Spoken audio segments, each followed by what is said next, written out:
28 seconds. 27. 26. 25 seconds. 24. 23. 22 seconds. 21 seconds. 20 seconds. 19. 18. 17 seconds. 16. 15 seconds. 14. 13 seconds. 12. 11. 10 seconds. 9. 8. 7. 6. What? Copy. 5 seconds. 3, 2, 1.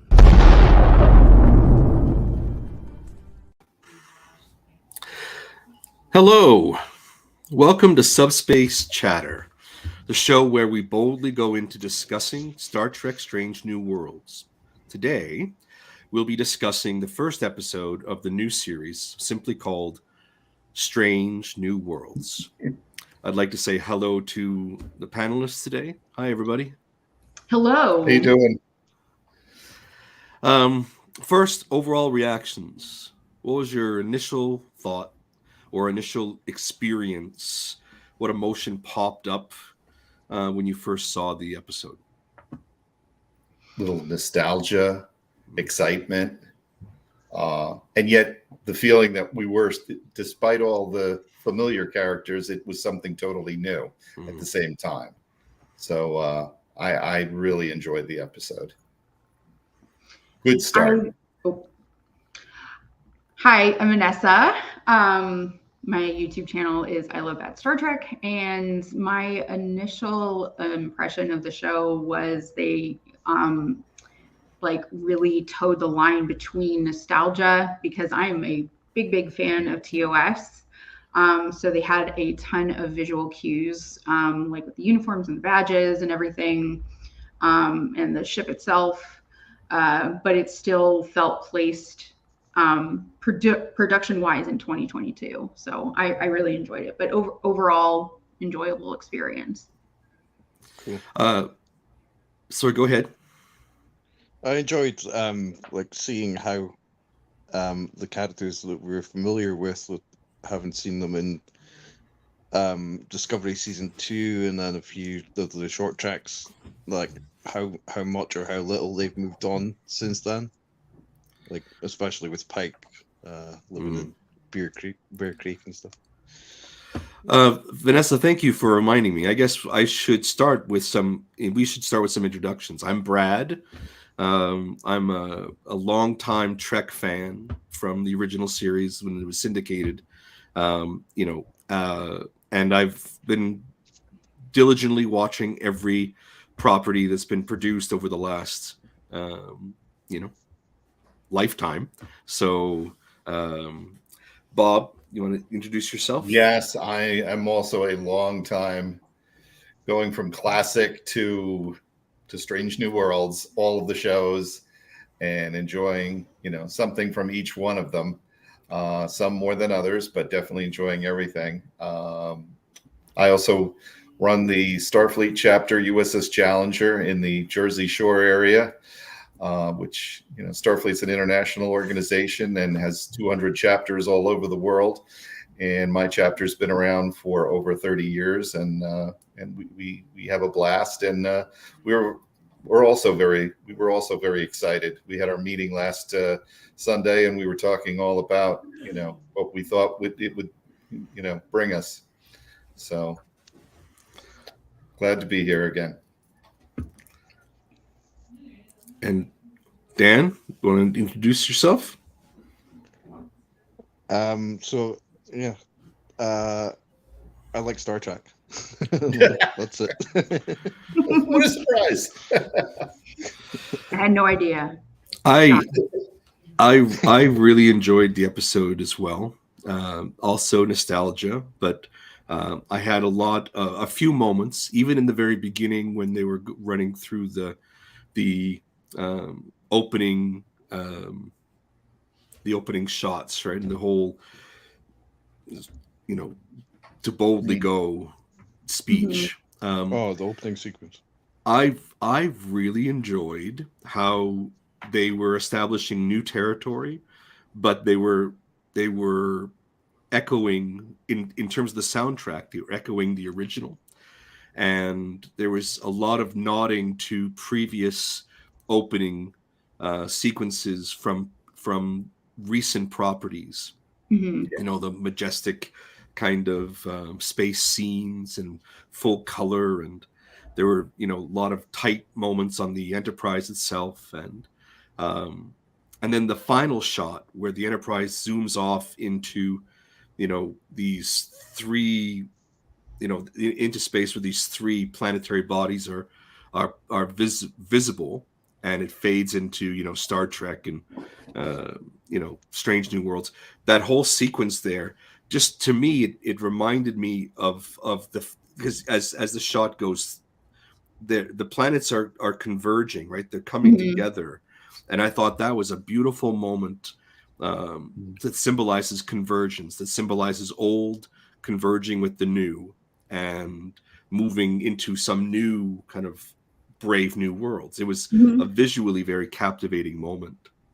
I thought it was interesting before the episode was released. Basically, I saw because the opening title sequence was released before the first episode, so I Mhm. noticed like someone was commenting that when you have, for example, like the voiceover "Space to Find a Frontier," you don't actually see any of space. You just see the close up Yeah. of the Enterprise. Yeah. So it's quite ironic. Yeah, I was surprised they didn't open with space and then immediately Yeah. go to what we have. But you know, Right. I actually thought the opening title sequence had a lot in common with Voyagers, because there's that that little shot in Voyager where you see Voyager going through like a solar flare, and it just felt very echoing of that, which I thought was an interesting choice, because like it's not quite the vibe that they're necessarily going for, but I just really enjoyed how like they showed the ship just sort of like traversing these different planets and everything. I thought that was really cool. Yeah, I thought it was like Voyager or Lower Decks or the Orville. Mhm. Yeah. I was just going to say the same. Sorry. That it reminded me of Lower Decks opening sequence as well. Mhm. So that's why I say it's like a convergence. It's like they're Yeah. taking some of the best elements Yeah. of Mhm. things that have been done before, not just original series or TNG, but, you know, or Voyager even, but the recent properties as well. Right. And are kind of converging them or bringing them together to see what new things we can do, not just new to create new, but rather to honor and kind of bring in a lot of the successful elements that originally captivated, you know, the imaginations of so many people from the last couple generations. So today, what we will do is we'll be kind of focusing our conversation toward a few kind of general or a few specific questions that we've generated today. So I thought we could start with the first one. So it's kind of, you know, kind of easy one to tackle, but, you know, what's your favorite character so far? Who's jumped out at you as being that person for you?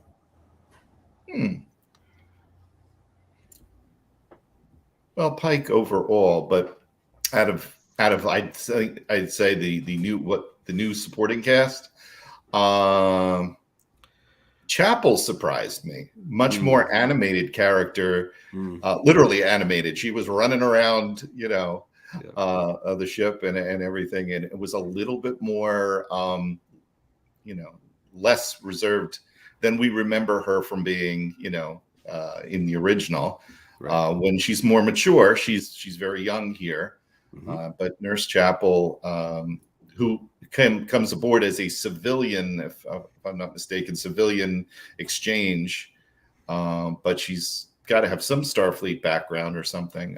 But no, she had a good role in this, you know, as an opening, and a little bit more so than Uhura, but we'll see more about her too. But she stood out as well. So, you know. Okay, Vanessa, how about you? Who was your favorite? I would definitely say Uhura. I think like Uhura had in the original series, like it's such a specific type of je ne sais quoi, some kind of very intangible sort of charm and lightness about her that is not an easy thing to replicate. And although I don't think Celia Gooding is a perfect clone for obviously Nichelle Nichols, but like just the energy, the vibe of her personality, it just really is it reminds me of Ahura so much, and Ahura is one of my favorite characters. So I am just over the moon with Ahura. I am so excited to see more of her backstory and learning more about her. Yeah, she definitely brought a youthful kind of energy, a youthful kind of sense of wonder, a sense of excitement that I think for a cadet you need to see that. All right, Yeah. For the character to really sparkle.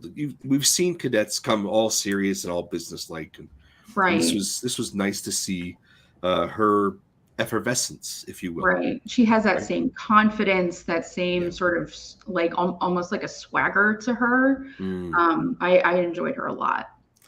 Dan, how about you? Favorite character so far?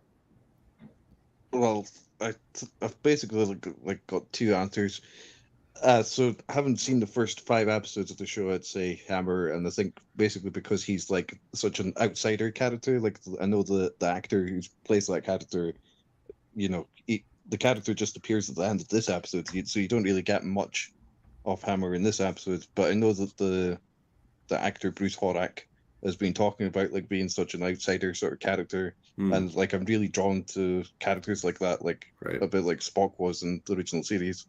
I always think, but also like I've noticed like some people have said that apparently like Gene Roddenberry was a little bit frustrated that Spock was the only alien in the main cast in the original series, and they would have really liked there to have been another one. So yeah, I thought it was cool that they've got 2 in this main cast. And then basically, if I just watched this episode so far, then I think La'an, because I really find like her backstory regarding the Gorn and stuff like that looked like really interesting. Yeah, I think she is, I think, the one that I really appreciated seeing the most because of the backstory, but also because of the way she was presented, the way that she presented the character. And let me just preface this by saying I think the same journey that Pike is on is echoed in her journey, dealing with trauma. Right, and I think that's a carryover from earlier properties. Right, this idea of trauma and how you manage. What I appreciated most, we knew that Pike was a strong character. He was going to process it in his, strong kind of way, but we see her also being not just strong, which is excellent. Right, you want to see strong female characters, and want to see them processing, their emotions and the issues that they're wrestling with. But you saw her almost break, almost let some tears fall, and she didn't, which I think is really lovely to see, that there's this kind of propriety of what goes on a starship and who you're talking with, and the intimacies and the trust factors and all that. They didn't allow her to kind of crack that facade in the first episode. And it made her a little more mysterious. It made her a little bit stronger in my mind. So I also liked her as a character. But I could see all of those characters really developing well in the series. Okay, biggest is my wife and I. We were sitting watching the show, and she looked at me and just said, "What is this? What is that?" So how might the love-based marriage as proposed to an arranged one, as we saw this, they were quite intimate, Spock and T'Pring, right, in that first series. And it was also much more emotional than it's been portrayed in the original series. So how might the love-based marriage opposed to the arranged marriage, how might that play out, or how might that change Spock's character as we understand it? I think it's still both. Sorry? I think it's still both, that you've got that it is love-based and it is arranged at the same time. Because you've got like, this doesn't do away with like what it said in the mock time. Right. Where Spock specifically says like was arranged by the parents when they were 7 years old. So it doesn't jettison the previous context. It just deepens it, Yeah, enriches it.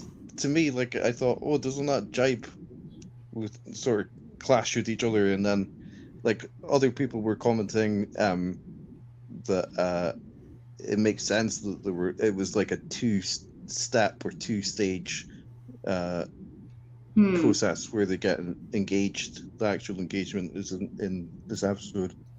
Okay. Like in some cultures, the parents may arrange a marriage, but it's actually up to the couple to decide whether or not they're actually going to get married. Right. So maybe it's a parallel like that. So it's not an entirely you don't see each other till you're, adults and on your wedding day kind of thing. Like it's a little more respectful of their opinions. Mm. Bob, how about you? What do you think? One, I liked the fact that they presented or reintroduced Spock in that way. That was a surprise because they could have just had him on Vulcan with his parents or, doing any other activity. But it was kind of a surprise to see T'Pring so early on. I think it was good to introduce, and remind us all of that union, and it definitely turned out to be a little bit more passionate than I think we expected. When he leaned over to kiss her, or she kissed him, I was expecting what? No finger action first, no mental, bonding thing first. It was pretty, That's exactly what my wife said. Yeah, I think a lot of people have been bringing that up.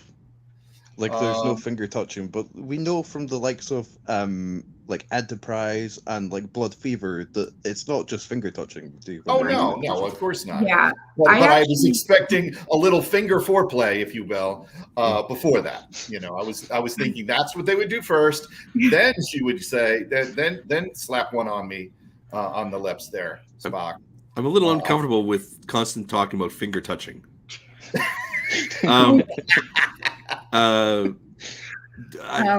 think it's a finger foreplay, I think that it was interesting because if you remember the very first pilot, Spock's character was far more emotional. Right. So to he me, smiled. He smiled. Yes.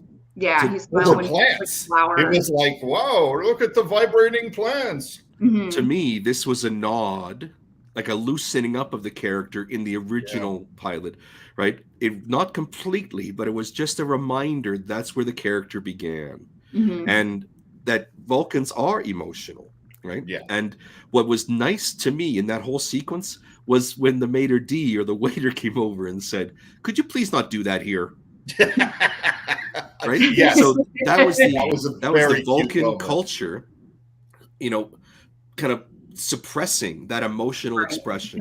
He's of also affection. not human. Right. There's And also that to consider. to me, that was like just a few seconds on the screen, but it established so much about the history of the culture and Spock's relationship or nature within that culture. Right. Really actually interesting.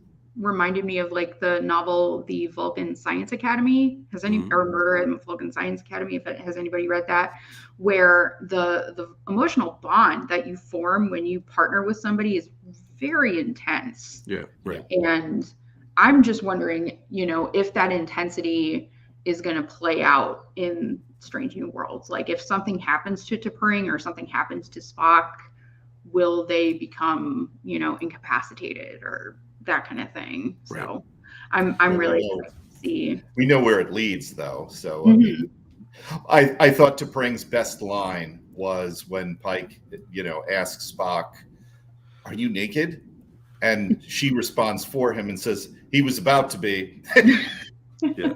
I thought that was a little of the comedy gold that we saw in this first episode. Right. It kind of rewrites his privacy a little bit because there's so much we don't know about Spock towards the beginning, even though he's a little bit more emotional, a little bit more candid, and, just willing to display things. But that's also, why like, I think he has occasional moments of displaying emotion throughout the original series, like in A Mock Time, where he's like, "Oh, Jim," has the outburst, when he sees Right.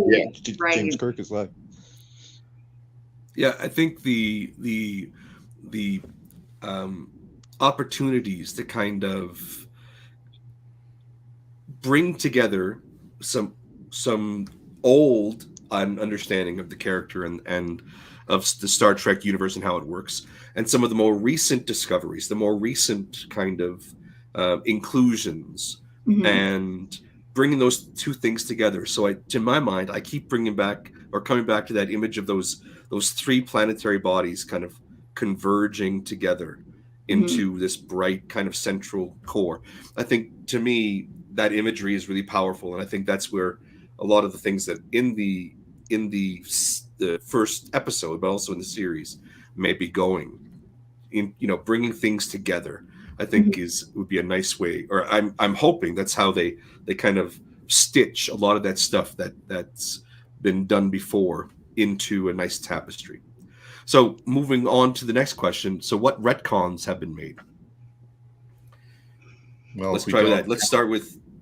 Sorry, Bob. Go ahead. You start. Well, if we don't count the lovely interior redesign of things like the engineering room and the sick bay, actually looked like a sick bay. It wasn't just several rooms. The idea of the transporter room within the ship, because the first thing I heard when Chapel mentioned that was like, wait a minute, intership beaming? That was a new. Of course, you had a transporter pad for that, so it wasn't true intership beaming without a receptive area of another transporter. So maybe that really didn't count.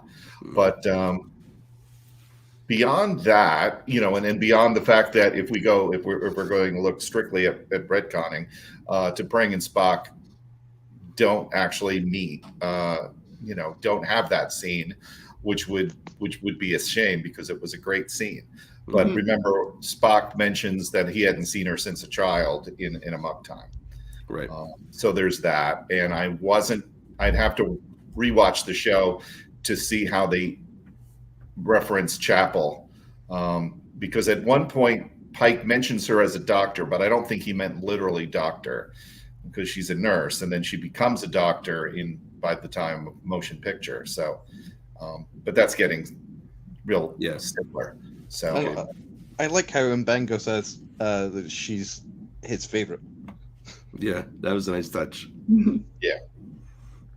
Vanessa, how about you? My understanding, as far as like the transporter room, that Roddenberry invented that just so that they could have like the pageantry of an arrival of whoever it is. It's not necessarily like I don't know if it's necessarily like they didn't have intership beaming necessarily, but I was okay with that, I guess. Yeah, mainly the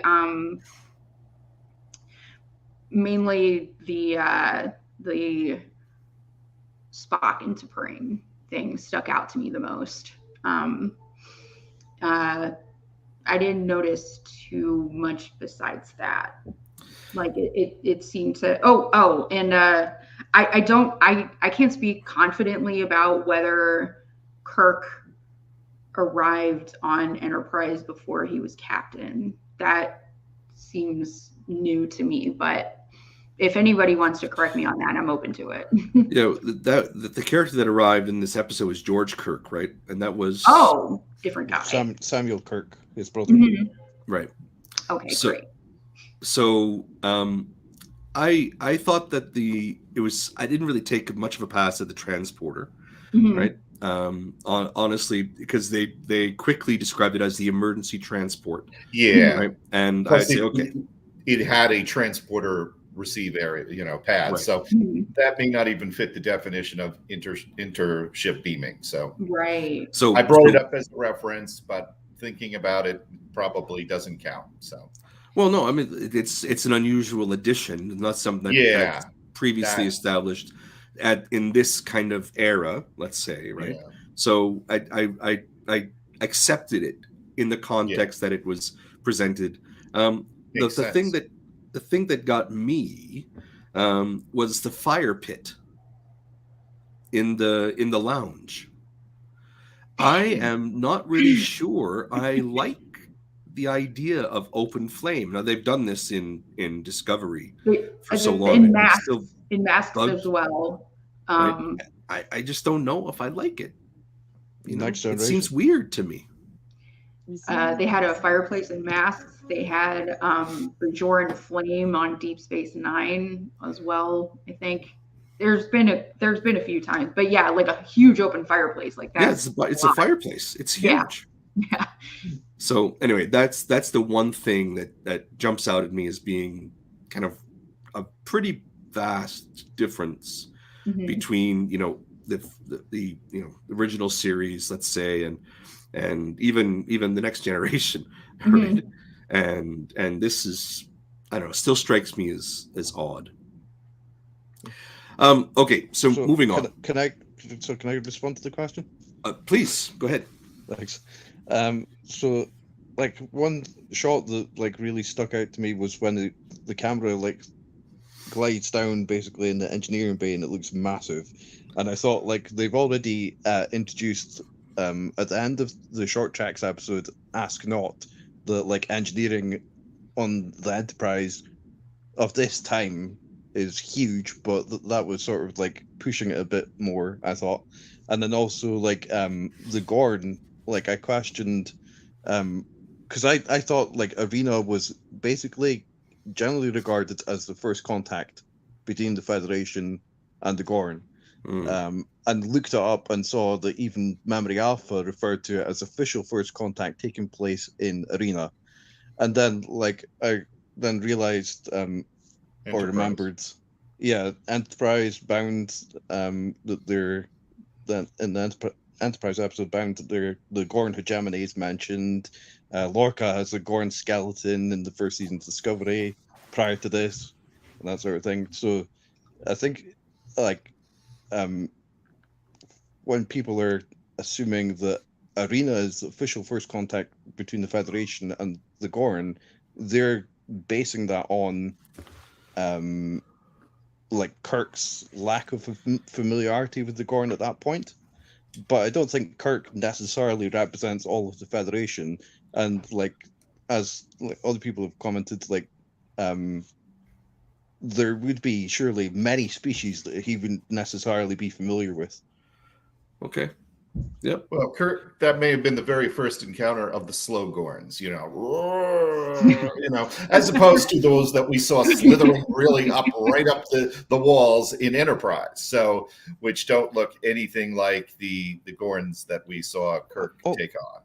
Also, I thought it was interesting in this episode that the point is made that La'an and her family, when they encountered the Gorn, they were not in Starfleet, and because she says, like, they were on a colony ship. Yeah, then like she was rescued and stuff like that, and made friends with number one, Chin Riley, whose surname is for the first time established in this episode, having been from the book, The Autobiography of Mr. Spock, I think it's called, or The Autobiography of Spock. So yeah, I think like when you're going to colonize a planet, you might scout it out for killer lizard people. You might want to look around. Well, I think that the colony ship that she's referring to, right? I mean, if it holds true to the same chronology of the other colony ships that were sent out, right, post World War III, or this is pre-Federation. So if her ship is encountered by the Gorn, or the Gorn encounter her ship, it's still pre-Federation. It might be Earth, but it's not Federation. And so you see briefly the name of the ship from the pad that Pike looks at when he's on the shuttlecraft. Stamets is the Puget Sound. Right. Well, I found that was also a nice nod to past kind of story or past elements that they're trying to bring together. And I don't know if she's got superhuman strength, or if she's super, strong. She's a petite person. The actress, the character is going to be petite, but she's a security officer. So, it's pretty clear she's smart. She's a fast Yes. thinker. And Right. even the people that basically like you assume are probably human may not be. Right. Right. I kind of enjoyed that it was a bit of a departure from characterizations like Tasha Yar when they Mm. had the last woman's security officer, where they similarly had like a traumatic backstory, but it was just sort of like that was her only character thing that they gave her for her run. And Right. with this, it's like, yes, she had with Lan had trauma, but that's not her sole identifying Yes. characteristic. Thank you. Yeah. Thank you for bringing that up, because that's what, pardon me, but I think there's a lot of that happening where trauma is the only defining characteristic of some characters. And it's essential that in order for characters to be, well-rounded, they need to have a lot more depth to them. They have to have trauma and all the experiences that come along with their backstory, Mhm. but they also have to have coping mechanisms that they've learned Right. or they struggle with, and Right. methods to interact with people. And even this is beautiful, beautiful writing. I'm not good with people, she said. People are not my thing, which is fantastic, because Mhm. then it sets her up for the kinds of awkward interactions that are going to be, possibly involved with her story as it unfolds. Right. It in a way, she reminds me a bit of Kira Nerys Mhm. more than, Mhm. yeah. Yeah, but when you mentioned Tasha Yar, I was going to say much better acting. Mhm. Right? Well, She's- Yar had trauma as well, and Yeah. with her experience on the colonies, and dodging the rape gangs, and things that we learned about her from her later sister's appearance. But because she departed, they obviously didn't write for her. But imagine had she stayed on, with later seasons, we probably would have seen Yar develop. We probably would have Right. seen Crosby. Also, they made her not very competent. Like, she just kept making these very glaring mistakes. And I just felt like, okay, you have a woman security officer. Why not show that she can actually do her job instead Right. of, kind of just characterizing her as a victim and leaving it at that. So it's a huge, it's obvious. It's nice to see that there's been progress in terms of writing Right. for women now. Right. Mhm. Mhm. I think we would have seen, though, if Denise had stayed on, I think we would have seen Yar. They would have had to develop Yar more. I think there was more of a push. I know there was some issues, which is what had Gates McFadden not return, and we won't get into that here. But I think we would have eventually seen more development of her. And just as certainly we saw a lot of development with Troy, and certainly we saw more development with Dr. Crusher. I would really love if Denise came back, somehow revive the character or something like that. But that's a discussion for another time. Maybe So- Picard with Sela, maybe. Mhm. So I've got a question regarding retcons and stuff like that. Do you feel like the way that they depicted World War III? Do you think the way they depicted the eugenics war actually is sort of, did it seem like they were trying to move it forward in the timeline or not? I took it that there was a progression of different events, that eugenics was one of those events, but that we had several different political upheavals mixed with the addition of misuse of eugenics, as well as being part of those, using it as a weapon, or weaponizing it, or producing people that would then misuse their talent or abilities. So I saw it from what his reference was as a number of different things. Maybe I misread it, but and I'd have to rewatch it. But I took what Pike said as a progression of different upheavals. I did as well, Bob. I did as well. Right. So I didn't see that as any kind of contradiction of anything that we had heard reference to before, even during Encounter at Farpoint, when Q, showed us the soldiers with drugs, with post-atomic horrors, you refers to. Yeah, because that all could have been, folded into that future. Well, they're writing in an era, right? The show is written in an era where that is what's happened. Yeah. Right. We've had local, regional protests and regional conflict over the last decade, leading to the pandemic, leading into a global crisis, economic crisis, leading into a pretty large regional conflict that is threatening to go beyond its borders, to go beyond the region, and then other tensions with other countries, with possibly replicating or reproducing the same sequence of kind of invasion that currently plagues Europe. So they're writing in a time when there's been a sequence of things that have had a major global effect or global impact. I think. Oh, sorry. No, go ahead, please. I just thought there was this was the one part of the show where I felt like the links in the chain were a little confusing, because they're trying to tie in Discovery, they're trying to tie in real world events, they're trying to tie in this alien race. The alien race wasn't really very we didn't really understand very much about them. They just sort of were avatars meant to mirror us. But they would show footage of 1/6 of the MAGA folks storming the Capitol. Right. But the threat that they're talking about is nuclear war. But nuclear war isn't really the thing that threatens us most right now. It's an ideological war. It's an economy. It's the pandemic. It's classism. It's rights being stripped away.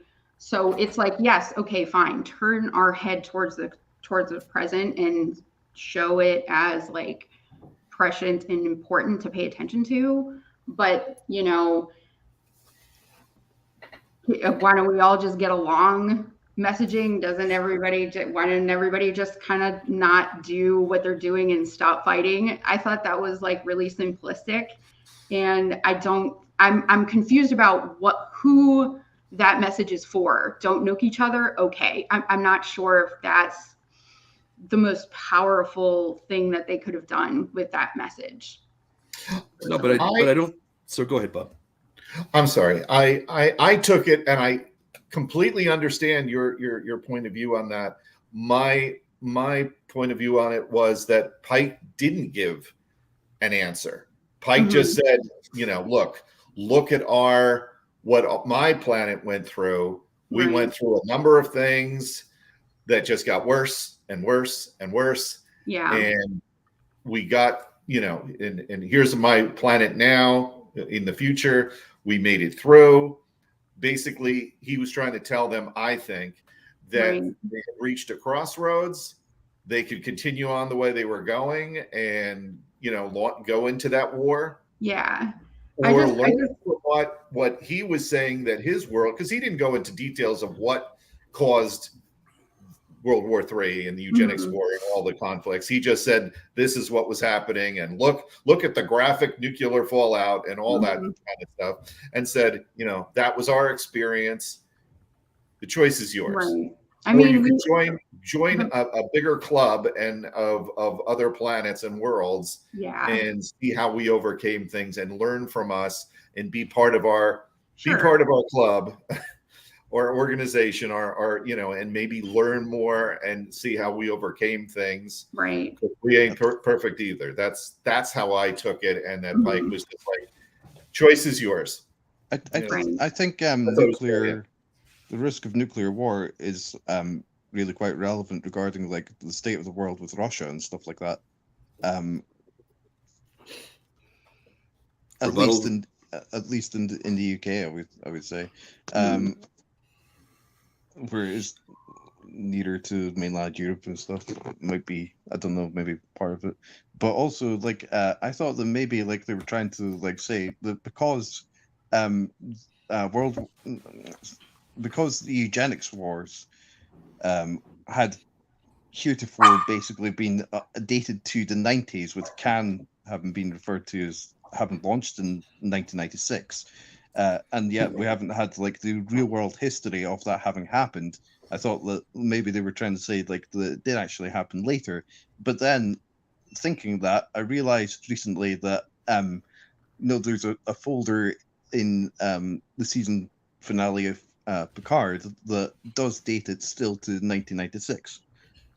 I thought I find that a relief that they're not trying to say, "Oh, this is different from Like- what you've understood from canon."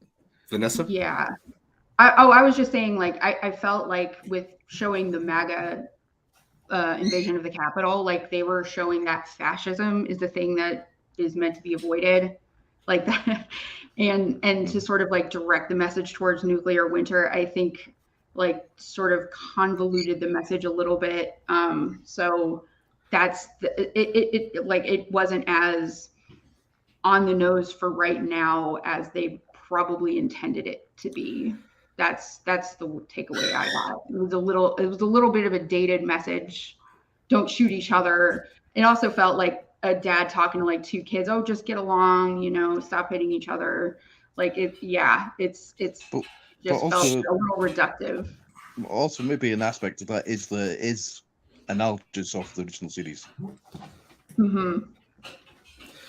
Well, I think myself, I kind of lean towards what Bob had said. I see it as a progressional kind of thing. It started off with, Yeah.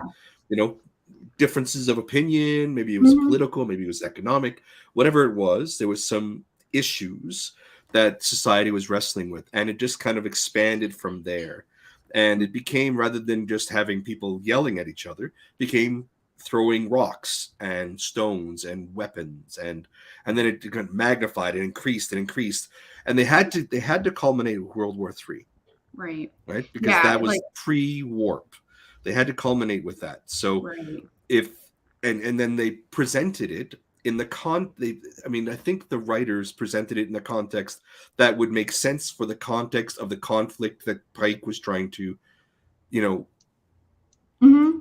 change, which Right. was a bomb, right? So they Mhm. they presented it in that kind of context I got because it made sense in the storyline, right? And it's honestly, 20 years ago, how many of us would have thought, oh yeah, nuclear conflict, ooh, I'm so scared of that.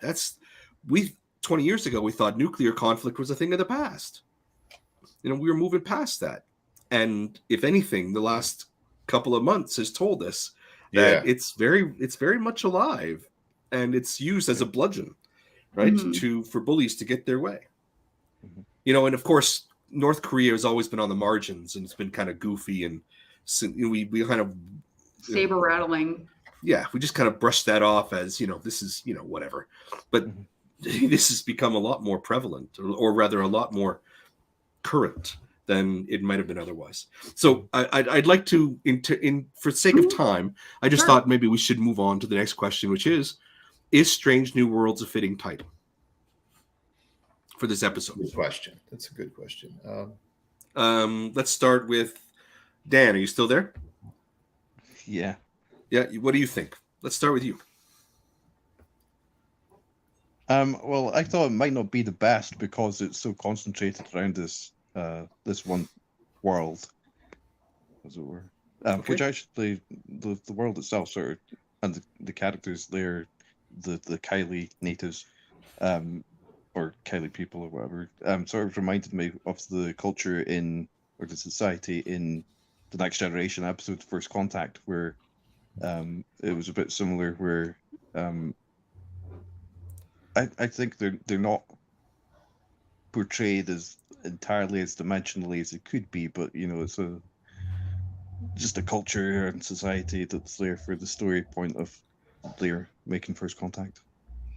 Well, if I can jump in, I did want to make one point about that culture. The fashion of the people right? We're both advanced, progressive, but also a retro look, say 1970s. They had a very 1970s style.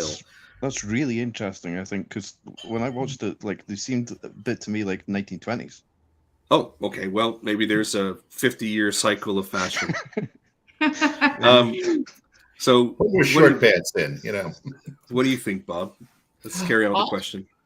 I think Strange New Worlds actually does fit in the sense that, in a literal sense, we're going to see I think we're going to see more episodes where we visit worlds with societal variances which were some of the most popular episodes that we saw in classic Trek. Yeah. You know, whether it be a computer war instead of an actual war. I think we're going to see some societal things that are upside down to us now, and I think that's the area they're going to be going in.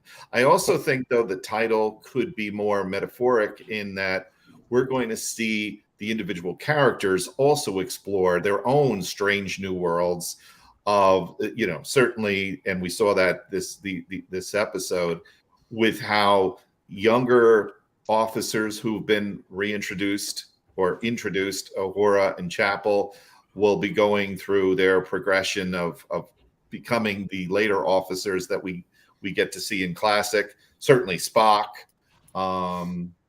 Pike is grappling with his own future. So, and number one, we're just beginning to explore her and her life and that. So I think it's fitting in the sense that we're going to see a lot of Strange New Worlds in various senses of the word, externally and internally. Exactly. Yeah. You said it better, Brad. Yes.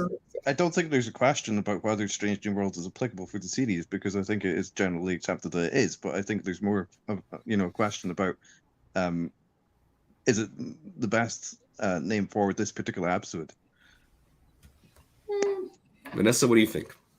I was thinking that it mainly referred to Pike's internal struggles. Mm-hmm. That this is a new whenever you go through something traumatic, after that trauma is another sort of reset, and like it's part of your boot sequence to be like, I went through that. And not only did I go through that, but I'm about to go through that. So it's like a sandwiched PTSD type of thing. It's like a new form of it almost. So trauma cycle. Yes, exactly. And so I think it's mainly a Strange New World for Pike to embark upon. Like how do I sit my identity? Like how do I captain? He even said it, and I think we even talked about it in our first podcast, which like how is this knowledge, this foreknowledge in Whovian terms affect his captaining style? Like is he going to be a little bit more reckless? And in this one, he's much more bold than I would say a lot of people would be in this situation. But he saw the writing on the wall. He said, these folks have this technology because of our mess up, because of our mistake. We have to fix it. Screw General Order 1. We're going to go in there and talk to them. Even if I don't think the resolution made a lot of ideological sense, I do respect his line of thinking there. I'm leaning more toward Bob on this as well. I think that it's a great title for the first episode because it not only hints at what's to come in the series, but it hints at, or it pretty clearly introduces a brave new world, a new world. A strange new world, brave new world, a strange new world. That's recognizable, but also different, right? So it anchors it in what we're familiar with, but it kind of tells us that's kind of where we're going.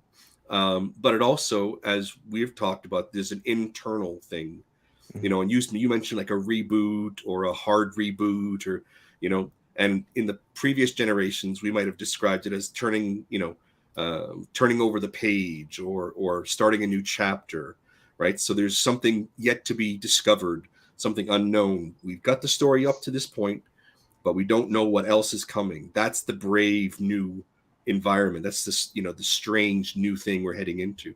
And Pike is going through that. Every character is going through that. Liana? Laan. Leon. She's going through that. Spock is going through that very clearly from the beginning. He's just been betrothed, so it's a strange new world for him to be heading into. I think the line that sums that up for me very well is when Pike is talking to Leon and says, talking about the habitats that are surrounding the space station, and he says, growth happens in space. Even in space, growth happens. Right? So I think we're talking about personal growth, which is the strange new, and then the new planets that the Federation are going to be encountering from that time period. That's where I think it's going. So I think it's a really well used, pointed, poignant title for the episode. Okay, sorry, Dan. How about, do you think that this is the last time we're going to see T'Pring in Strange New Worlds? No. Bob? No? I have a funny feeling where she's going to pop up again. Remember, this series may bring us up to the point of, and I can't think of the character's name, and I can't believe I can't think of the actress's name. Jill Island, from the episode of the, I'm drawing a blank today. When Spock gets the plants shot in his face, and he has that lovely blonde.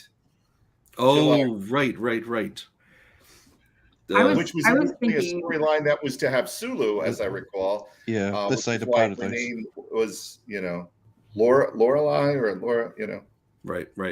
Drawing a blank here. But I have a feeling we might see her later on introduced, because Spock had definite feelings for that character and would have tied in with the timeline that we're now in, Right. So that may spark a little, guilt on Spock's point, where he might have to, call up Vulcan and say, hey, hope you don't mind, I had a little flang here, like that. But no, in some circumstances, I think we'll see at least a cameo of her again. That's just my gut instinct. I could be totally wrong, but I think she made a dramatic debut, and I think the producers probably like, yeah, we want to log her in for another appearance at some point when it's appropriate. We got to see a progression of I love you, let's get married, to I want you to have a battle to the death. Yeah. Like, so the guy that T'Pring was, the other Caliphate guy, not Spock. Ston. Ston? Yeah. Yeah, maybe we'll get to meet him. Maybe it'll be working up to that too. And it's also interesting as well that T'Pring says there's nothing on other planets that are not better here. Mm-hmm. I'm paraphrasing, right? Right. Yeah. Nothing's better than Vulcan. Right. So that's a little bit of a nod to the Enterprise, episodes where, there's that isolationist movement on Vulcan, or the nationalist, kind of like the nationalist movements that are existing now. So there's a little bit of tension even there in their relationship. I also think it could be taken, like, as you were saying earlier, like potentially mirroring relevant stuff, because the attack on the Capitol, committed by like all these patriots or whatever, and nationalism so common in politics nowadays and stuff like that. So yeah, it's a bit similar. Mm-hmm. Yeah, and as in that context, right? Spock is he's an international guy. He's a galactic thinker. He's thinking about things beyond the isolated ball of Vulcan, and to Pring seems to be like, hey, Vulcan is the best. Vulcan's got everything you could possibly want, right? Which So is there's also we have years yet before Spock gets characterized on Vulcan as this Right. legendary figure that Right. T'Pring does not wish to be the consort of a legend, as Right. she said.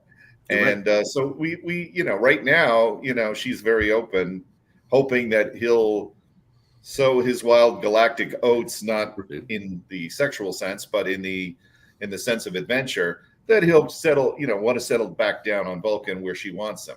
And then when that doesn't happen, that's where she's going to have the wandering eye and find Stomp. Yes.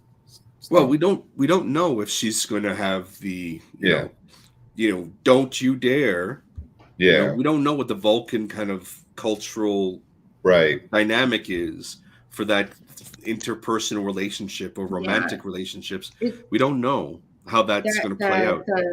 The novel I mentioned earlier, Murder at Vulcan Science Academy, talks about the mental bond that they have, and in spite of distance, it's Right. always there. You're absolutely hardwired connected to that Right. person, and if something happens to them, especially something dangerous or harmful, and God knows how many times Spock has been in danger on the Enterprise, like that must have taken a huge toll on T'Pring. So maybe that's why she has the wandering eye. That could be. But he also has, I mean, there's history there of Spock having romantic relations with crewmen, right? Mm-hmm. There's something with Nurse Chapel at some point. There's something with, well, as established in other properties, right? Uhura at one point. I mean, he's a player. So, so what do you actually think of this engagement component of the episode, where Spock is that whole sequence of the engagement? What'd you think of that? Vanessa, let's start with you. What did you think of that moment? I like that. Was it good? Was it bad? I like that she was the one who asked. I enjoyed their date. I thought that was really funny because it's like, how do people that are emotionally so buttoned up open up to each other? And T'Pring even said, like, I've asked you all these things, and I don't know that much about you. So that was really cute, but I really enjoyed that it was her that initiated it, and I was completely fine with it retconning that whole arranged thing. I mean, that it was only by their parents as kids, and they had nothing to do with the decision. I was fine with that. That's how I took it, that while maybe arranged or introduced, it still required the logical, thing, which would have been for consent to be made. So, and it was refreshing. I thought it was a good way to reintroduce Spock into this series with that kind of, it seems like whenever the ship is in dry dock, a lot of, the crew finally gets to focus on some personal things, whether it's making breakfast for your fellow starship captain girlfriend, or and here Spock is having a romantic interlude of a more important nature, for his future. And Una goes and stays, takes her vacation while still being on a mission. So that, I think that says a lot for her too. Right. It seems like the Enterprise keeps coming back in and out of dry dock, though, because at the end of Such Sweet Sorrow Part 2, they're in dry dock, basically, being questioned about basically the cover up with Discovery, and saying claiming that it was destroyed and stuff like that. And then at the very end of the episode, the Enterprise leaves, and in this episode, they're in some sort of dry dock twice. Well, I imagine they had to install that emergency transporter among the other things, that the other tech, Yeah, I thought it was interesting as well that the dry dock that they're in for the second time is it was originally established as being in orbit of Earth in Discovery, and now it's the first Starbase 1, is in orbit of Jupiter. Well, that's an interesting change. And then Yeah, I would imagine that there are a few things that kind of are easy to kind of spot as artistic license or creative license, right? But I'm not sure that we saw too many things that deviated significantly from canon, if you will. Yeah, I think it's still interesting though, like just to see how it develops and stuff like that. And obviously with Star Trek having been on for more than 55 years, it's like, wow, it's gone through so much development during that time. And regarding like Spock and T'Pring, I like their query and response interchange, but also like watching the scenes between them, I did think that seems to be like the first time that you see this version of Spock topless, and I thought like surely to match the original series you'd probably have a bit more chest hair, like yeah. Yeah, that's right. Well, different era, different aesthetic. Chest that day, so right. That leads us to our final question, actually, which is about canon. So, was there too much reference or too little reference to canon in this episode? So, I'll just toss it up. Who would like to start with that one? I think it had a good balance. I think if they went out of their way, it wouldn't have been appropriate. I think if it went too under, it would have been too glaring. So I think it struck a nice balance. I think we've come to accept that there will be a more modern look, and that there will be things tossed aside, that we were familiar with over the decades of, from novels and comic books and the animated episodes, that they will go in the direction that they want to go in, and they'll chart their own course literally for the show, and it seemed to have worked very well this first episode, and I think it will continue to. I thought it was interesting that they harked back to Such Sweet Sorrow in the explanation of like what happened to the aliens and stuff like that. I also thought it was interesting that at the start of the episode, where not only, as we've talked about, are Spock and T'Pring together, but like Pike has a girlfriend, and I thought like you could see how that compares with like his relationship with Vina, and like him, like that relationship have not been to his satisfaction or whatever, but this one's seeming to be more so. But he still shoots off in the Enterprise. But I didn't think there was too much. Sorry, Dan. No worries. I thought that this is a very well-worn part of the timeline, and so like with other series, like with Discovery, they were on a different ship, they had a different crew, were telling a completely different story. Whereas with this, it's like we're on the Enterprise. This is an established cast. We know most of the people, except for the Andorian and La'an. Most of the characters are established. So there's only so much that you can really like stretch and pull, but I think that, and also like the look of the ship, I think, back in TOS, they just didn't have any money. We have tons more income to pump into these sets and making them look all the bells and whistles. Series probably would have wanted, honestly. So I don't think that the updatedness is necessarily like breaking with tradition. I think it's just, we have more money now. So I'm really happy with the balance. Again, the badges, such a cute touch. I think the uniforms are just the right mix of modernity and calling back to the original. So yeah. I agree. I think there's a really good balance. Things that were introduced that were, you know, different were subtle. Little Mhm. things were Yeah. not deviating too far. Of course, the danger is deviating on the deviation on the deviation on the deviation. Then you know, 3 generations down, 4 generations down the line, you're suddenly in brand new territory that doesn't make Mhm. sense for anything. And you know, we've seen some of that, some of those pitfalls in prior properties, right? Prior um, movies or TV series where things get a little bit dicey.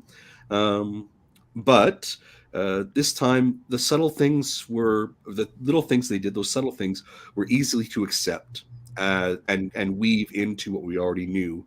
Mhm. Because it seemed like with Spock, it seemed to enrich the cultural experience of what we knew of as Vulcans, right? And reinforcing that moment where that Mater D walked over and said, "Could you please not do that here? Could you please not?" Was you know, perfect. It was just Mhm. beautiful. So yeah, I would agree. I think that there was a nice balance. Once again, I'm in agreement with Bob and uh, that's and Vanessa, of course, and Dan. And that's kind of all that we have in terms of questions. So um, really enjoyed the discussion today here, guys. Thank you very much. I want to say thanks to the panelists, Bob, Vanessa, Dan, You. for joining in the discussion today. Really good. Nice to have a conversation about some of these elements, and I look forward to, you know, what's coming up in the second episode and the third and throughout the series. We hope you, as well, viewers, have enjoyed it. Let us know in the comments section what you thought about this initial episode of Strange New Worlds. Please remember to like and subscribe to the video, and we'll see you next time. So, trek you later. Peace out.